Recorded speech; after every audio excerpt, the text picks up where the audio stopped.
Buenos días, hermanos. Voy a empezar pues dando gracias al Señor y orando por este tiempo. Padre, muchas gracias porque podemos estar un día más aquí juntos. Muchas gracias por el tiempo tan bonito que hemos podido pasar de presidencia, Señor. Muchísimas gracias por darnos la oportunidad de venir aquí para cantarte, para alabarte, Señor. Y gracias también ahora por lo que vamos a poder meditar en tu palabra. Gracias, Señor, por ser quizás no el rey que el mundo esperaba, pero el que sí necesitaba, Señor. Y eso es lo que tú eres para nosotros, Señor, y te damos gracias por eso y te pedimos que bendigas, Señor, este ratito juntos y que bendigas tu palabra, y también te pido sabiduría para poder compartirla. Y te doy gracias, Padre. Gracias en el nombre de Jesús. Amén. Quería empezar este tiempo con una pregunta. ¿Alguna vez te has sentido defraudado por alguien? ¿Te ha defraudado a lo mejor alguna persona, alguna situación? Normalmente cuando nos sentimos defraudados es porque habíamos puesto las expectativas quizás en alguien a una determinada altura y al final se ha quedado por debajo. Hermanos, hoy vamos a empezar la serie de Adviento y el tema que se me ha propuesto es el Mesías, siervo y rey. Y quería hablar de las expectativas antes de introducirnos a este tiempo, que se acerca ya la Navidad, porque el mismo título de Mesías, Rey y Siervo, no cumplió las expectativas de la época en la que cuando Jesús vino. La gente no esperaba ese tipo de rey. Y muchos fueron defraudados, o se sintieron defraudados, mejor dicho. Y hoy vamos a estar meditando en esto, el Mesías, siervo y rey. Y vamos a empezar pues este primer domingo de Adviento. Sabéis que son 4 domingos. Y me estuve informando un poquito sobre lo de Adviento y encontré que ponía que viene del griego Adventus Redemptoris, bueno, del latín, que significa la venida del Redentor. O sea, parece que el tema este de Adviento es como el tiempo de venida, ¿no? También de reflexión para prepararnos, digamos, como para conmemorar el nacimiento de Jesús, ahora que se acerca la Navidad. Y bueno, pensando en esto, hoy vamos a analizar sobre todo un texto que está en Mateo 20, del 20 al 28, si lo queréis buscar en vuestras Biblias. Y como he dicho antes, que si alguna vez te has sentido defraudado, yo hoy quiero, así como he podido decir hoy en la oración, quiero que meditemos en este rey, en Jesús, y no tanto como el rey que en ese momento la gente esperaba, sino como el rey que necesitamos. El rey que necesitamos es el rey siervo.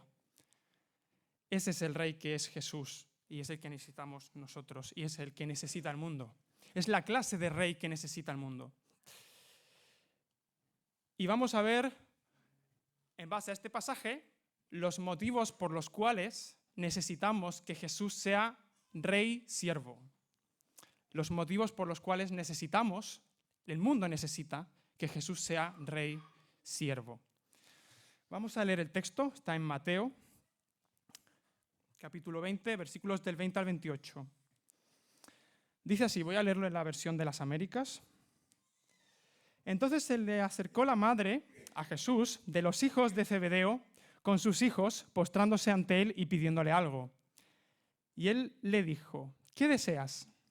Ella le dijo, ordena que en tu reino, sí, Jesús es rey, estos 2 hijos míos se sienten uno a tu derecha y el otro a tu izquierda. Pero respondiendo Jesús dijo, no sabéis lo que pedís. ¿Podéis beber la copa que yo voy a beber? Ellos le dijeron, podemos. Él les dijo, mi copa ciertamente beberéis, Pero sentarse a mi derecha y a mi izquierda no es mío el concederlo, sino que es para quienes ha sido preparado por mi Padre. Al oír esto, los otros 10 discípulos se indignaron contra los dos hermanos. Pero Jesús, llamándolos junto a sí, dijo: «Sabéis que los gobernantes de los gentiles se enseñorean de ellos y que los grandes ejercen autoridad sobre ellos. No ha de ser así entre vosotros, sino el que quiera entre vosotros llegar a ser grande será vuestro servidor, y el que quiera entre vosotros ser el primero será vuestro siervo. Así como el Hijo del Hombre no vino para ser servido, sino para servir». Jesús es siervo y para dar su vida en rescate por muchos. He querido coger este texto porque aparece Jesús, se habla de su reinado, se habla también de Jesús como siervo, aunque hay muchos o varios textos que podríamos haber cogido. El tema es bastante amplio, yo espero poder dar una pequeña panorámica porque es amplísimo, hay muchísimos textos que hablan sobre Jesús como siervo y Jesús como rey. ¿Sí? Para empezar, solo una cuestión también técnica de conceptos. Mesías, como está titulado Mesías, siervo y rey, Mesías viene del griego, que significa ungido, y nosotros viene del hebreo, Mesías. Y luego Cristo tiene el mismo significado, pero en griego. Entonces, viene del término ungido, el ungido del Señor, el rey ungido del Señor, ¿no? Y luego, antes de entrar en este texto, quería poco poner en contexto, porque hay una panorámica de Jesús como Cristo Rey pues en todos los evangelios. Es un tema amplio, pero quiero dar una pequeña pincelada de este tema. Primero, y lo voy a hacer sobre todo basándome en el Evangelio de Mateo, ¿vale? El Evangelio de Mateo, la palabra reino de los cielos, que es la palabra que Jesús utiliza muchas veces, aparece un montón de veces en este Evangelio. O sea, que Jesús mismo, cuando empieza su ministerio, él empieza con una frase, dice: «Arrepentíos porque el reino de los cielos se ha acercado». Es la misma predicación que en los capítulos anteriores lo dice Juan el Bautista. O sea, que ambos están diciendo lo mismo. Viene un reino. Jesús empieza así su ministerio, cuando él, su ministerio público. Entonces, él ya hablaba del reino, de que venía un reino. Luego, en Mateo 4:23, voy a ir citando algunos versículos, pero no es necesario que los busquéis. Dice que Jesús iba por Galilea enseñando en las sinagogas y proclamando el evangelio del reino. Otra vez aparece la palabra reino. Quiere decir que Jesús iba por las ciudades hablando de las buenas noticias, el evangelio, las buenas noticias del reino. ¿Sí? Tuvo como... Es curioso, pero el tema del reino es tan importante porque aparece tantas veces en las enseñanzas de Jesús. Fijaos, por ejemplo, en el Sermón del Monte, cuando tenemos las bienaventuranzas, Jesús dijo: «Bienaventurados los pobres en espíritu, porque de ellos es el reino de los cielos». O, por ejemplo, cuando hace una advertencia a sus discípulos o a los que le estaban oyendo de que si su justicia no superaba la de los escribas y fariseos, no entrarían en el reino de los cielos. Esto todo está en Mateo. También en Mateo 7, cuando está el texto de la puerta estrecha, dice: «No todo el que me dice Señor, Señor entrará en el reino de los cielos». Es un tema recurrente en sus enseñanzas, el reino. Viene un reino y él está hablando de ese reino. Luego, Mateo 23, cuando exhorta o corrige, o no sé cómo decirlo, a los fariseos y escribas, que dice: «Ay de vosotros, escribas y fariseos hipócritas, porque cerráis el reino de los cielos delante de los hombres, pues ni vosotros entráis, ni dejáis entrar a los que están entrando».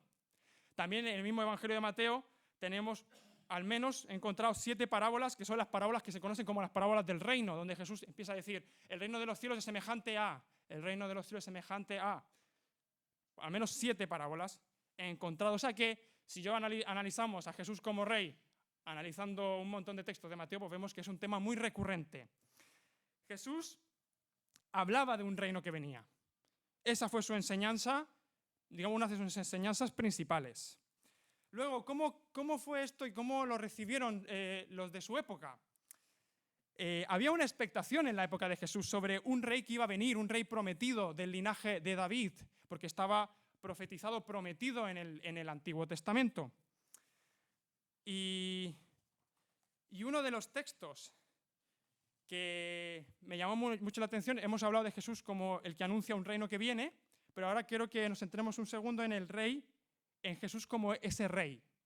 Él está hablando de un reino que viene. Pero ¿cuándo identificamos que Él es el rey? Hay varios textos, pero quería centrarme en uno que está justamente después de nuestro pasaje, que es el de la entrada triunfal. Este texto me ha llamado muchísimo la atención esta semana. ¿Os suena la entrada triunfal? Lo de los ramos. Fijaos lo que dice Mateo 21. Lo voy a leer. Este es el texto. Es para un poco tener una panorámica, para luego poder meternos en el pasaje en cuestión que vamos a tratar. Fijaos lo que dice la entrada triunfal. Es un texto que aparece en los 4 evangelios. Y en el de Mateo, capítulo 21, dice: cuando se acercaron a Jerusalén y llegaron a Betfagé, junto al monte de los olivos, Jesús entonces envió a sus discípulos diciéndoles: id a la aldea que está enfrente de vosotros y enseguida encontraréis una asna atada y un pollino con ella. Desatadla y traédmelos, y si alguien os dice algo, decid: el Señor los necesita, y enseguida los enviará. Esto sucedió para que se cumpliera lo dicho por medio del profeta cuando dijo: decid a la hija de Sión, mira, tu rey viene a ti, humilde y montado en un asna, y en un pollino, hijo de bestia de carga. Luego más adelante en el versículo 9 dice: y las multitudes que iban delante de él y las que iban detrás gritaban diciendo: Hosana, el hijo de David. Es un título de rey, porque se esperaba a un rey que viniera del linaje de David. Hijo de David, bendito el que viene en el nombre del Señor, hosana en las alturas, le gritaba la multitud en ese momento. Es un texto muy curioso y quizás uno de los textos que más me ha hecho pensar en Jesús como rey y como siervo. Jesús anuncia un reino, lo hemos visto en un montón de textos de Mateo. Pero en este pasaje nos damos cuenta de que Él va a entrar en Jerusalén. Entra en Jerusalén montado en un asno, dice, ¿no? El texto. Y el mismo Mateo se va al Antiguo Testamento. Zacarías capítulo 9, versículo 9, dice casi literalmente lo mismo. Alégrate, hija de Sión, porque tu rey viene. Pero curiosamente, me imaginaba esta escena, me gustaría que la pudieras pensar un momento. Imagínate a Jesús entrando en Jerusalén, sentado en un pollino, en un asno. Es una imagen tremenda, si lo ponemos en su contexto, porque alguna vez he compartido que uno de mis versículos favoritos es Lucas, está en Lucas, que dice que que Jesús afirmó su rostro para ir a Jerusalén, y nos va recorriendo Lucas hasta que llega a Jerusalén. Cuando Jesús llega a Jerusalén es porque ya está a punto de morir. Y cuando Él llega, tú te puedes imaginar a un rey. ¿Cómo llegaría un rey a Jerusalén? Pues a lo mejor con un ejército, con un montón de poder, ¿no? Nos imaginamos a un rey. Pero Jesús viene humilde y montado en un asna, ¿no? Esa es la imagen. Y va a Jerusalén para entregar su vida, para morir por los pecados de cada uno de nosotros, ¿no? Esa es la imagen, ese es el rey que es Jesús. Y creo que la entrada triunfal lo define muy bien. Sí, esto lo vemos en Mateo. Y quería ahora, si vamos al texto que tenemos, ¿vale? Iremos haciendo referencia a esto. Os dije que íbamos a hablar, antes de hacer esta panorámica, sobre las razones por las que necesitamos a Jesús como siervo rey. Y la primera razón la tenemos en los versículos 20 al 23. ¿Vale? Ahora sí que vamos a ir a nuestro texto. Fijaos lo que dice los versículos 20 al 23. Entonces se le acercó la madre de los hijos de Zebedeo con sus hijos, postrándose ante él y pidiéndole algo. Y él le dijo: ¿qué deseas? Ella le dijo: ordena que en tu reino estos 2 hijos míos se sienten uno a tu derecha y el otro a tu izquierda. Pero respondiendo Jesús dijo: no sabéis lo que pedís. ¿Podéis beber la copa que yo voy a beber? Ellos le dijeron: podemos. Él les dijo: mi copa ciertamente beberéis, pero sentarse a mi derecha y a mi izquierda no es mío el concederlo, sino que es para quienes ha sido preparado por mi Padre. La primera razón por la que necesitamos que Jesús sea el rey siervo es porque confronta nuestros deseos egoístas. Cuando pensamos en Jesús como rey, como siervo, tiene que ser aplastante para nuestro orgullo. Fijaos lo que hacen estos dos discípulos. Ellos le están pidiendo a Jesús que cuando su reino se implante, cosa que ellos tampoco llegaban a entender del todo porque pensaban que iba a implantarlo ya, les dice: Señor, la madre y sus hijos, que mis hijos se sienten a tu derecha y a tu izquierda, en una posición de privilegio, en una posición de poder. Cuando Jesús, si os fijáis en los versículos anteriores a esta petición, acaba de anunciar por tercera vez que va a ser crucificado, que va a morir. Y eso los discípulos, ¿por qué no lo tienen presente? Ellos consideran que Jesús es rey, pero no están viendo al Jesús siervo y le hacen esta petición. Una petición que al final, motivada por unos deseos egoístas. El mismo Jesús le dice: no sabéis lo que pedís. Y fijaos cómo en la corrección de Jesús: no sabéis lo que pedís. ¿Podéis beber la copa que yo voy a beber? Es la pregunta que él les lanza. ¿Sabéis dónde más aparece la palabra copa? ¿Os suena la palabra copa en algún evangelio? ¿Dónde suele salir la palabra copa?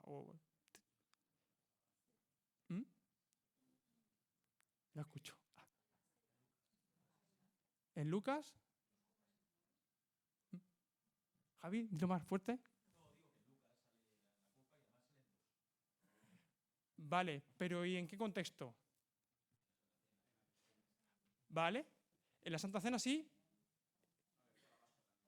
Si no suena, es verdad que sale más veces. Vale, sí, ahí quería llegar. Getsemaní. Porque Jesús está diciendo al final: ¿podréis acaso beber de la copa que yo voy a beber? ¿Qué nos recuerda esto? En el mismo pasaje de Mateo más adelante, vuelve a aparecer la copa. Fijaos lo que dice el texto. Cuando Jesús está en Getsemaní, dice: Padre mío, si es posible que pase de mí esta copa, pero no sea como yo quiero, sino como tú quieres. Al final lo que Jesús está diciendo que Él es rey, es verdad, pero ellos están intentando colocarse en una posición de privilegio sin tener presente que para llegar ese reino, para inaugurarse, el rey debe morir. Antes debe pasar por el sufrimiento. Y le está diciendo: vosotros vais a compartir esa copa conmigo. Y ellos, quizás sin llegar a entenderlo del todo, dicen: sí, podemos. Y Jesús les dice: sí, lo vais a hacer, pero no me toca a mí, o no es parte de mis funciones decir si os vais a sentar a mi derecha o a mi izquierda. ¿Sí? Pero ¿os dais cuenta de esta falta de entendimiento a veces en los discípulos que hacen este tipo de peticiones cuando Jesús ha dicho ya por tercera vez que va a morir? Es al final esto que al final os explico de las expectativas que tenían sobre Jesús. Ellos lo reconocían como rey, pero pensaban que como rey posiblemente político, que los iba a liberar en ese momento de la opresión de los romanos, no como el rey que él venía a ser, ¿no? El mismo Jesús dijo: mi reino no es de este mundo, no es como los de este mundo. Entonces, cuando nos ponemos a pensar en por qué necesitamos a Jesús como rey, siervo, es porque eso aplasta, o debería aplastar mucho, nuestro orgullo, nuestro egoísmo. Ellos no lo comprendieron, pero nosotros lo tenemos escrito. Ellos no lo entendieron en ese momento, pero nosotros lo tenemos escrito y explicado. Y cuando pensamos en Jesús como rey y como siervo, pienso que es necesario, pues obviamente no tomar una actitud semejante como la de los dos discípulos en este error pues, que cometieron, sino en reconocer delante de Dios que no podemos, frente a un rey siervo, ser orgullosos. Debería pegar fuerte contra nuestro propio orgullo, que es al final uno de los grandes problemas con los que tenemos que lidiar, ¿no? Nadie está exento de esto. Luego Jesús, hay una segunda razón que la podemos ver en los versículos 24 al 28, que dice esto: al oír esto, los otros 10 discípulos se indignaron contra los dos hermanos. Pero Jesús, llamándolos junto a sí, dijo: sabéis que los gobernantes de los gentiles se enseñorean de ellos y que los grandes ejercen autoridad sobre ellos. No ha de ser así entre vosotros, sino que el que quiera entre vosotros llegar a ser grande será vuestro servidor, y el que quiera entre vosotros ser el primero será vuestro siervo. Así como el Hijo del Hombre no vino para ser servido, sino para servir y para dar su vida en rescate por muchos. Sí, vemos que esta situación de la petición de Jacobo y Juan junto con su madre produjo un altercado entre los discípulos, de un enfado seguramente. Ellos antes ya habían discutido sobre quién de ellos iba a ser el mayor en el reino de los cielos. O sea que era un problema que ya de por sí mostraban, ¿no? Y Jesús aquí aprovecha la oportunidad para explicarles algo que necesitan entender. Nos da una segunda razón por la que necesitamos que Jesús sea rey siervo. Y es que el hecho de que Jesús sea siervo, rey siervo, promueve el servicio mutuo entre los creyentes, entre los discípulos. Fijaos la enseñanza que les está dando aquí. Dice que el que quiera entre vosotros llegar a ser grande debe ser siervo de los demás. Por lo tanto, cuando analizamos a Jesús como rey siervo, es una invitación de Jesús al servicio entre los creyentes. No solo aplasta nuestro orgullo tener este tipo de rey, sino que en segundo lugar nos llama al servicio. El que quiera ser grande entre vosotros debe hacerse siervo de los demás. Es el mismo ejemplo que nos dio cuando Jesús lava los pies de los discípulos. ¿Sí? Fijaos lo que he hecho, dice Jesús. Yo os he lavado los pies y vosotros debéis lavaros los pies los unos a los otros. El rey siervo nos da razones para servir, como él sirvió. Y él mismo dice y pone una base para el servicio, lo cual es un tema muy importante, la base que pone Jesús en estos discípulos para hablarles del servicio. Lo comento porque quizás es el tema más central, este último. Es verdad que relacionar el orgullo es como contrario, ¿no? Decimos rechazar el orgullo y servir, porque son cosas bastante incompatibles en sí. Si tú eres orgulloso, buscas tu propio bien, si sirves, buscas el bien del otro. Pero este es un tema muy importante, porque ¿cómo está nuestro servicio al Señor? Yo me lo preguntaba, ¿no? Él está hablando aquí de servicio, él lavó los pies de los discípulos, él nos dejó ese camino.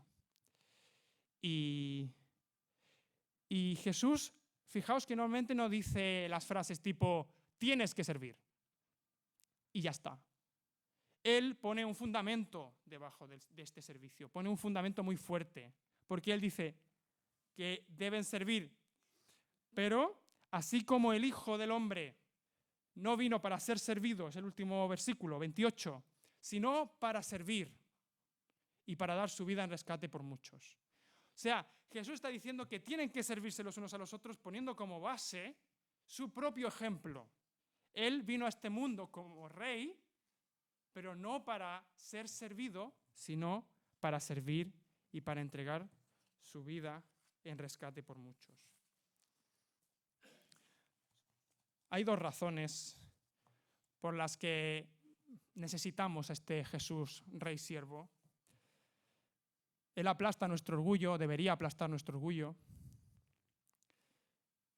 y debería promover en nosotros un servicio mutuo, mucho más abnegado, mucho más incondicional.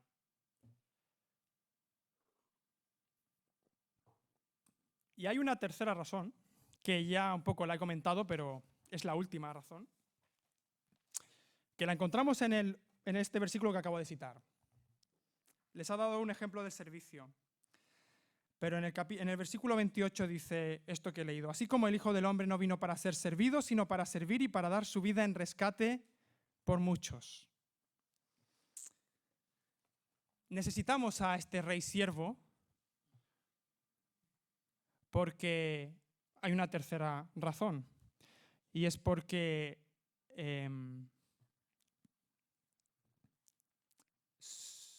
Él es el que nos ha provisto de salvación. Solo la imagen de Jesús como rey siervo promueve, nos da la salvación. Él mismo lo dice, ¿no? que Él vino para servir y para dar su vida en rescate por muchos. Y esta idea me gustaría pues detenerme un segundo más para analizarla.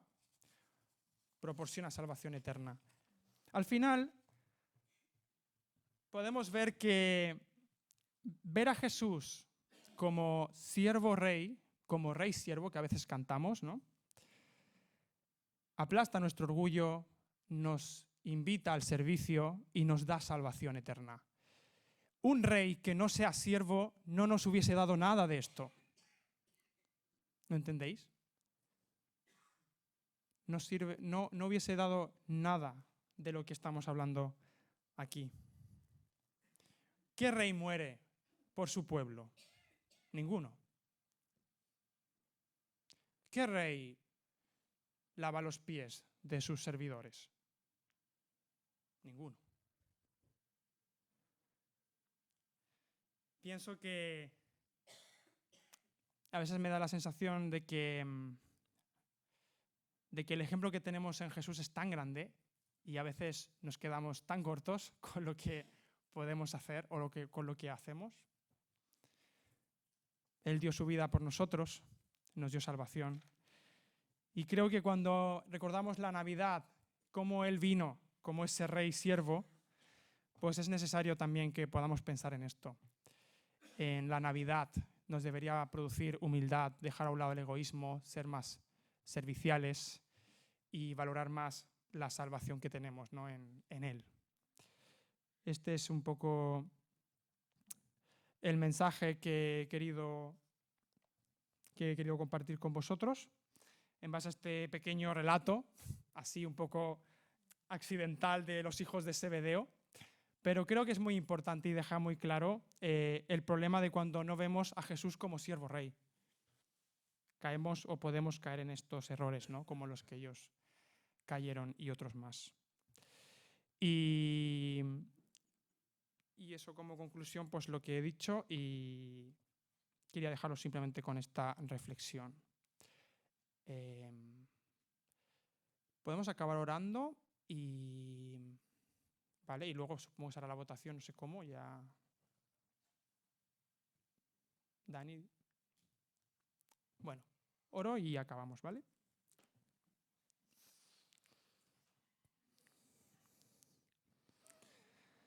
Señor y Padre, gracias porque tú nos has dejado un ejemplo muy grande de ser ese rey siervo que necesitábamos. Gracias, Señor, porque necesitamos que lo seas, Señor. Gracias porque es una invitación para nosotros para dejar a un lado nuestro egoísmo, para, Señor, ser siervos tuyos, servirte a ti. Y también, Señor, porque ese rey siervo es el que necesitábamos porque era el único que nos podía dar salvación. Gracias, Señor, por entregar tu vida por cada uno de nosotros. Gracias porque tú eres nuestro rey. Y te alabamos, Señor. Te damos muchas gracias y te pedimos que nos ayudes a poder seguir tus pasos y a imitarte en como tú eres, Señor. Te damos gracias en nombre de Jesús. Amén.